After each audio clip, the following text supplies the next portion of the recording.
Je ne pense pas me tromper si je dis que une bonne partie de la communauté Warhammer était particulièrement fan de l'armure MK3 et que c'était probablement une de leurs armures préférées. C'était en tout cas le cas pour moi, et c'est une armure que je trouve particulièrement sympathique du fait qu'elle représente parfaitement l'idée d'ancienneté des Space Marines, du fait que ce soit des guerriers améliorés, très chevaleresques dans leur attitude et dans leurs armures.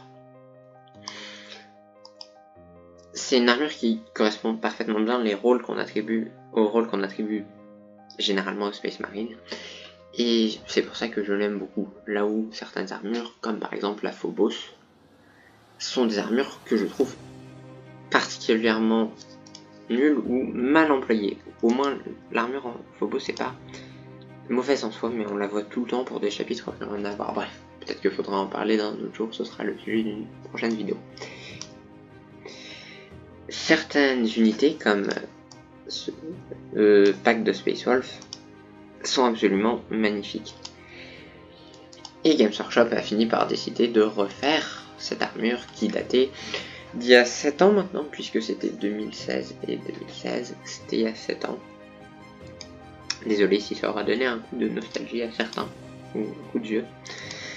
Mais voilà, il y a pas mal de choses à dire, parce que le design a plus changé que pour l'armure MK6. Là où l'armure MK6, on a assez gardé les mêmes formes en soi, là l'armure MK3, il y aura vraiment quelque chose de nouveaux éléments et une forme où il n'y a pas qu'un ajout de dynamisme, il y a aussi dans la forme des jambes.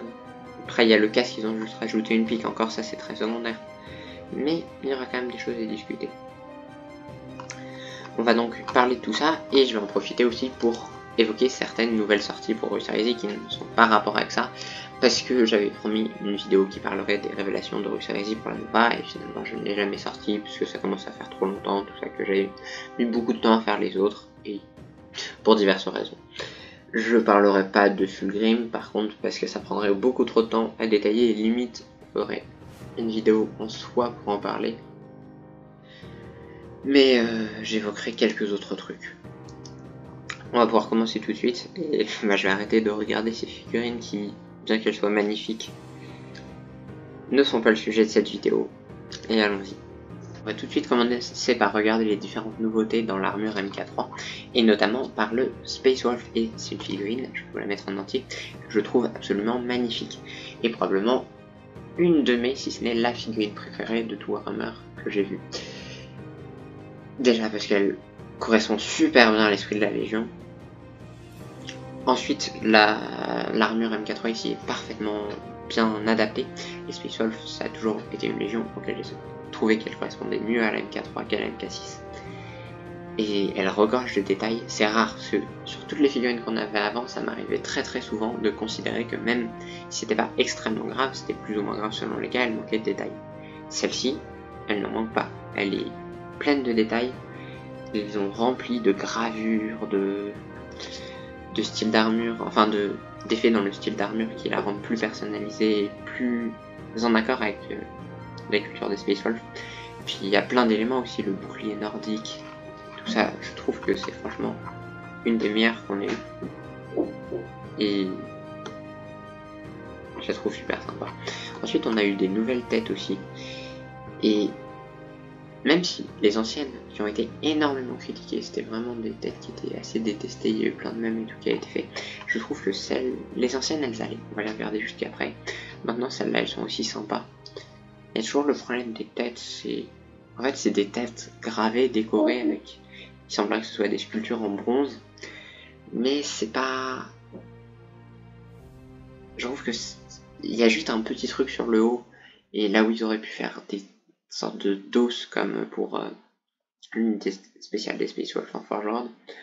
Alors avant ils avaient fait des têtes de loups, mais les loups ils avaient quelque chose d'un peu bizarre, c'est aussi pour ça qu'ils ont été critiqués. Il n'y a pas uniquement le fait que les gens ils trouvaient que ça correspondait pas à la culture fenrisienne et qu'ils avaient juste fait des loups pour faire des loups comme avec les Space Wolf depuis des années. Il y a aussi le fait qu'elles avaient un air un peu bizarre qui faisait un peu stupide. Et franchement, les têtes de loup qu'il y avait dans les vieux kits Space Wolf, j'en ai plusieurs et j'avais fait une vidéo notamment où j'ouvrais le kit d'amélioration, où je vous parlais de ça, vous pouvez aller la voir. Elles étaient beaucoup mieux réussies que celle-là. Et même si je les ai pas eu en vrai, j'aurais peut-être pu les acheter à un moment, je sais pas. Après, ça aurait toujours été sympa de les avoir quand même. Mais c'est vrai qu'il y avait quelque chose qui faisait un peu qui n'allait pas. Là, on a perdu l'idée du loup, on a perdu tout ça.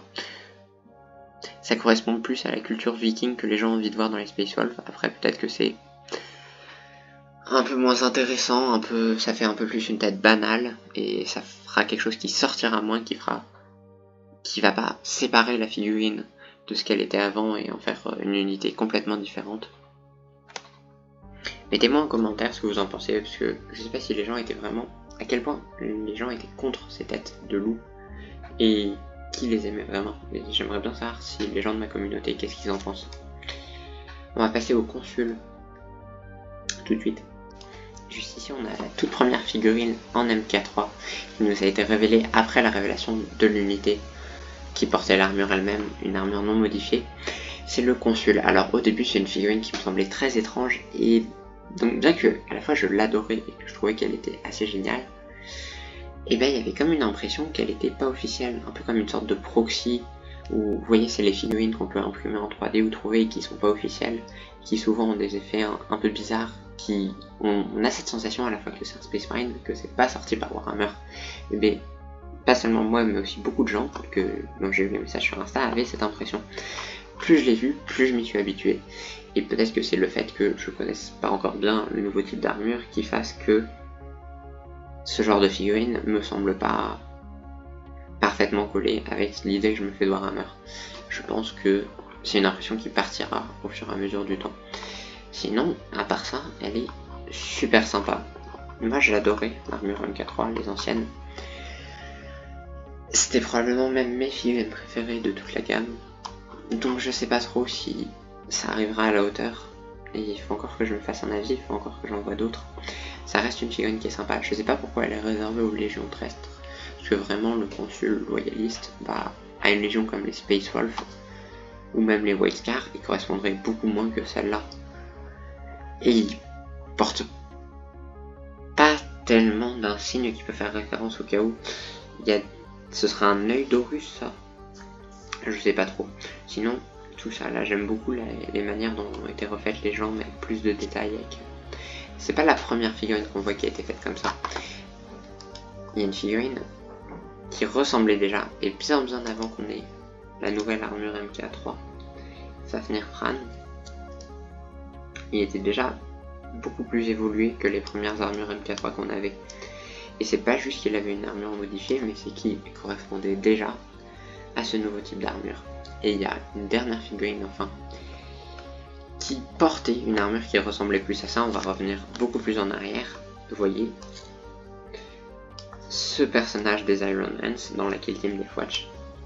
Si vous regardez derrière sur les jambes, mais aussi le pactage dorsal, ça ressemble beaucoup plus au niveau type d'armure MK3. On va regarder juste après les figurines en elles-mêmes, une fois qu'on a regardé les deux personnages.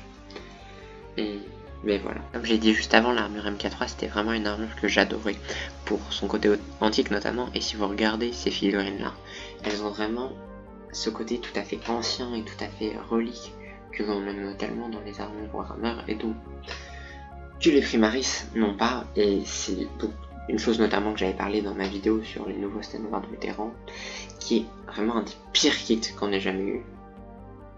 Allez la voir si vous voulez. Le nouveau rattrape un peu, mais il rattrape pas tant que ça, enfin je dirais avec les options. Et là c'était vraiment des figurines qui étaient super sympas. Notamment, ça allait parfaitement bien avec les Space Wolf, et c'est peut-être normal parce qu'à la base quand elles étaient sorties, c'était pas les ultramarines, mais c'était des Space Wolf, des Thousand Suns. Et c'est deux légions avec lesquelles ça allait parfaitement bien, qui sont d'ailleurs sans doute parmi mes légions préférées. En Imperial Fist aussi, elles allaient super bien, là ils avaient refait la peinture. Et c'était vraiment des figurines qui étaient sympas. On va regarder tout de suite si les nouvelles elles sont à la hauteur. Je vais rapidement prendre le temps de m'arrêter sur le DRDO parce que franchement il est génial et ça a toujours été mon Dreadnought préféré aussi. Parce que le Contemptor il est sympa. Mais celui-là c'est vraiment un Contemptor avec quelque chose en plus qui fait beaucoup plus massif, qui fait... Peut-être qu'ils auraient pu faire les canons un tout petit peu plus long pour forcer sur l'impression d'armes gigantesques et terrifiantes. Juste ici, vous voyez la nouvelle armure dans 4 couleurs de Légion. Donc on a les Iron Warriors, Ultramarine, Space Wolf et Blood Angels. On a 3 légions loyalistes d'air pour une seule traître. Bon. Et c'est sympa.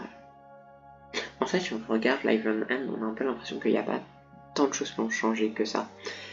Le Space Wolf, il a vraiment une pose comme avait le MK6 et ça fait quelque chose qui me perturbe un peu. Mais celles qui ont les jambes plus écartées, comme ça, il n'y a pas tellement cette impression que ça ait changé. Si on compare tout de suite avec les ultramarines, ces figurines-là, elles faisaient juste plus petites. Et peut-être que peintes dans un style plus semblable. Après, elles étaient aussi plus carrées, il y avait plus d'arêtes aussi. Et ça faisait plus ancien. Parce que là, il y a quand même une impression de modernité qui est plus forte. Les arêtes sont plus arrondies, il y a moins de côté tranchant. Et aussi, au niveau de la peinture, c'est radicalement différent puisqu'ils ont fait beaucoup moins de traits très nets dans les éclaircies. Ce qui est un peu dommage parce que moi j'aime beaucoup les traits très nets dans les éclaircies.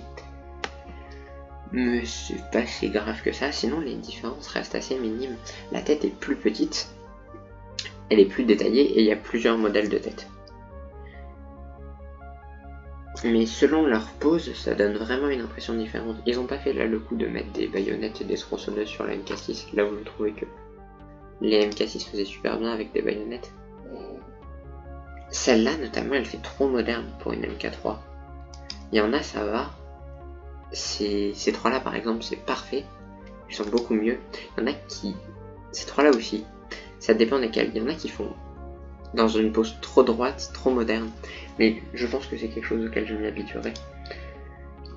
Est-ce que les MK3 sont toujours mes figurines préférées de tout Warhammer? Je sais pas, mais... Notamment celle-là, là, si vous regardez la pose comme ça, je l'adore.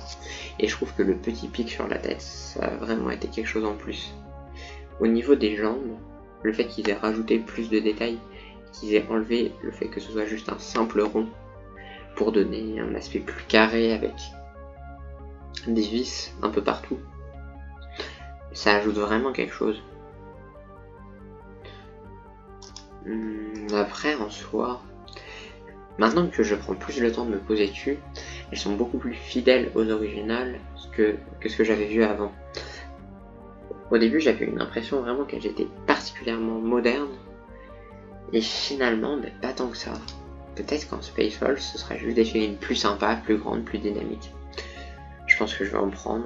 Moi, au base, je voulais prendre des MK3, mais comme c'était un peu tout le temps out of stock, j'avais fini par prendre des MK6. Je chuterai sûrement pas cette boîte là par contre. J'espère qu'ils les vendront par vente, parce que s'ils les vendent par 50 plus cher, là ce serait vraiment une escroquerie. Mais... Voilà. Pour mes Nightlords aussi, ça pourra en faire quelques-uns. J'avais acheté aussi les vieilles améliorations en résine pour les Nightlords, on avait fait quelques-uns comme ça. Bref, je vais mettre fin à cette vidéo là. N'hésitez pas à aller voir mes anciennes vidéos. Et à la prochaine, je vais sortir une nouvelle vidéo sur Sanguinus qui va parler d'une théorie que j'aime beaucoup et que je vois trop souvent critiquer. Donc abonnez-vous si vous voulez pas rater ça. Et salut.